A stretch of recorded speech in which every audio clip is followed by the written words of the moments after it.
రేపు మనకి గ్రహణం ఉంది. రేపు పూర్ణిమ, రేపు రాత్రి చంద్రగ్రహణం ఉంది. చంద్రగ్రహణం సుమారుగా 10 గంటలకు వస్తుంది. 10 గంటలకి టచ్ అవుతుంది. 9:50 గ్రహణం టచ్ అయ్యేది. ఇంకా టచ్ అయితే అది అలా సుమారు 3 గంటల వైపు సాగుతుంది. అది మెల్లిగా పట్టి విడవడానికి పూర్ణ గ్రహణం ఈసారి వచ్చేదనమాట. పూర్ణ గ్రహణం అంటే అన్ని దేశాల్లోనూ కూడా కనిపిస్తుంది. అంటే చాలా పెద్ద గ్రహణం అన్నమాట. అంచేత ఇలాంటి గ్రహణం వచ్చినప్పుడు సాధారణంగా ఎన్నింటికి పడుతుందో దానికి సుమారు 9 గంటల 3 జాములు అని అంటారు. జామ్ అంటే 3 గంటలు, 3 జాములు అంటే 9 గంటలు. ఆ 9 గంటలు ముందర నుంచి మనం ఏం తినకుండా ఉంటే మంచిది. తినడం కానీ త్రాగడం కానీ ఇలా చేయకుండా ఉంటే మంచిది అనేది నియమం. అంటే గ్రహణ దోషం ఉంటుంది ప్రకృతిలో.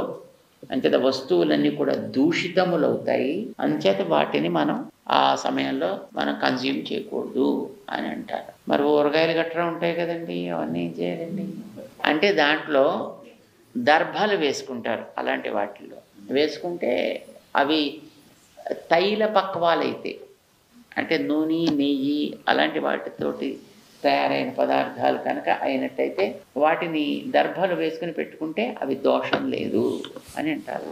తినకూడదు కానీ కనీసం తర్వాత వాటిని వాడుకోవచ్చు. తినడం అనేది అది కూడా వర్జితమే, అది తగదు, కానీ వాడుకోవడానికి తప్పు లేదు అని అంటారు.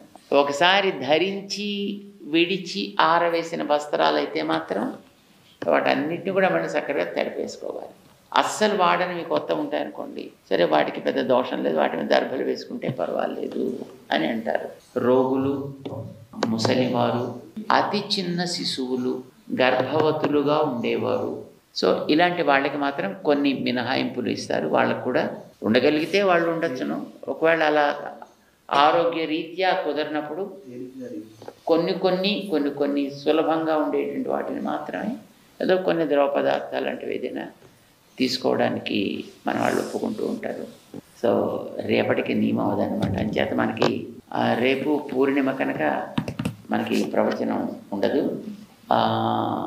ఎల్లుండి గ్రహణం తర్వాత, ఎందుకంటే తెల్లవారుతూనే మన అభిషేకాలు చేసుకోవాలి పెరుమాళ్ళకి. మన అంతం కూడా మన ఇళ్లల్లో బహుశా మళ్ళీ ఇంటిని కడుక్కోవడం బట్ పాటించేటటువంటి అలవాటు ఉండే వ్యక్తుల కోసం చెప్తున్నారు అన్నమాట. అంచేత వాళ్ళు మళ్ళీ ఆ వస్త్రాలన్నీ తడుపుకొని, పడకలన్నీ తడుపుకొని, వాటిని ఆరవేసుకొని, ఇల్లంతా కడుక్కొని శుద్ధి చేసుకున్నాక అప్పుడు స్నానాలు చేసి, అసలు మామూలుగా మొట్టమొదటి పట్టు స్నానము, విడుపు స్నానం అని చేస్తారు తెలుసిన. పట్టు స్నానం అంటే అది గ్రహణం 9:50కి పడుతుంది అనుకోండి, అప్పుడు ఒకసారి స్నానం చేసి కూర్చొని అనుష్ఠానం చేసుకుంటారు. వాళ్ళకి ఏ జపం ఇష్టమైతే ఆ జపాన్ని చేసుకుంటూ ఉంటారు. అది ఎన్నింటికి విడుతుందంటారో మళ్ళీ అప్పుడు విడుపు స్నానం చేస్తారు. చేసి ఇంకప్పుడు ఈ పనులన్నీ ప్రారంభిస్తారు అన్నమాట.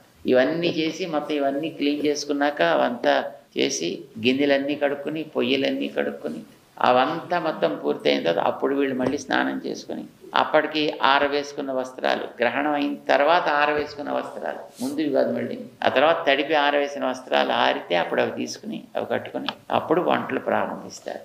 అప్పుడు తర్వాత ఇంకా దేవుడికి ఆరాధనలు ప్రారంభించి దేవుడికి అభిషేకాలు చేసుకుని, మొత్తం ఇండ్లల్లో ఎక్కువ విగ్రహాలు ఉంటే మొత్తం వాటి అన్నిటికీ అభిషేకాలు చేసుకుని, వాటికి అన్నిటికీ అలంకరణ చేసుకుని, అప్పుడు వండిన పదార్థాలు ఆరగింపులు చేసుకుని అప్పుడు తింటారు. పాటించే వాళ్ళకి అలా పాటించడం మంచిది అని చెప్తుంటారు.